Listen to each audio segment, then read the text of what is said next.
CVT से लिया था। इसमें मुझे एक छोटा सा डाउट है, लेकिन लेट्स डिस्कस। इसमें बोला कि z देकर 30x minus 35 is subject to the combination of constants with feasible solutions. अच्छा, इन्होंने फिजिबल रीजन नहीं दे रखा, सिर्फ फिजिबल सॉल्यूशंस दे रखे हैं। अब कौन सा एरिया है ये हमें नहीं पता, बट इन्होंने अभी कुछ इक्वेशंस लिख दी हैं। आपसे बोला है कि करेक्ट आंसर्स को ऑप्ट करो। अब फिजिबल सॉल्यूशन नहीं दे रखा, बस सारे लाइंस दे रखे हैं, पॉइंट्स दे रखे हैं, ये दे रखा है। तो यहाँ सबसे पहले कौन कौन से मिलके इक्वेशंस बनाएंगे ये चेक करना है। सो बेसिकली आपको क्लास 11th का वो यूज़ करना है जिससे इक्वेशंस बनती हैं, 2 पॉइंट्स फॉर्मूला। अगर वो नहीं आता तो चलो मैं उसका दूसरा तरीका बता दी। सबसे पहले x ग्रेटर देन 0 और y ग्रेटर देन 0 तो होना ही चाहिए, ठीक है। तो a और कहीं देख लेते हैं, x greater than 0 y greater than 0 है नहीं, तो a तो हो गई, ठीक है। और ये साथ साथ x लेस देन 15 आगे वो भी। अब खुद देखो ये वाली जो लाइन जा रही है, अगर मैं आपसे कहती हूँ x इक्वल टू 2 का ग्राफ ड्रॉ करो तो कैसे करते हो, x यहाँ 1 2 और ये x इक्वल टू 2। तो ये देखो ये सीधी लाइन दिख रही है, यहाँ पे भी 15 है, यहाँ पे भी 15 है, तो ये किसकी लाइन है, x इक्वल टू 15 की लाइन है, ठीक है। तो यहाँ से x और 15 आ गया, रीजन कुछ भी हो क्योंकि यहाँ पे हमें वो रीजन नहीं देखा, तो हमें बस इक्वेशन ढूंढनी है। तो ये वाला तो हो गया। अब एक ध्यान से देखो, ये क्या है 0,30 और ये क्या 30,0। आपको समझाया था ना, जब भी 0,30 और 30,0 तो इक्वेशन इसकी क्या हो जाती है directly, x plus y equal to 30।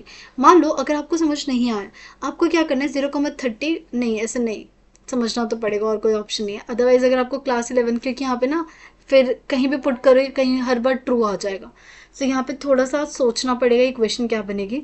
तो अगर आपको नहीं आता तो मैं 11th का फॉर्मूला बता देती हूँ।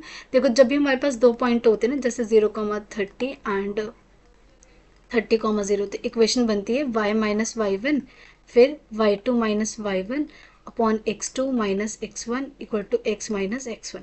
इसमें बस एक बार आपको y और x को कभी चेंज नहीं करते, y एज इट इज रहेगा। इसमें y1 कितना हो गया 30, y2 कितना हो गया 0, y1 कितना हो गया 30। ये होता है x1 y1 x2 y2 upon में x2 कितना है 30 माइनस x1 क्या है 0। यहाँ पे x माइनस x1 कितना है आपका 0। सॉल्व करोगे तो x प्लस वाई 30 आ जाएगा। लेकिन अगर थोड़ी सी ऑब्जर्वेशन स्ट्रॉन्ग रखोगे तो ये 30 तभी आता है जब x प्लस वाई 30। तो ये आ गया, यहाँ भी है और x प्लस वाई 30 और कहीं नहीं। तो इसका मतलब इन दोनों में से कोई एक स्टेटमेंट सही होने वाली है। तो हमें ये भी मिल गया और हमें ये भी मिल गया। अब ये देखो ये वाली लाइन, अगर मैं कहती हूँ y इक्वल टू 2 का लाइन ड्रॉ करो तो क्या करते हो, y1 2 और ये सीधी लाइन बना देते हो। अगर आप ध्यान से देखो क्या ये सीधी लाइन है, अगर ये सीधी लाइन है तो ये y इक्वल टू कोई लाइन होगी।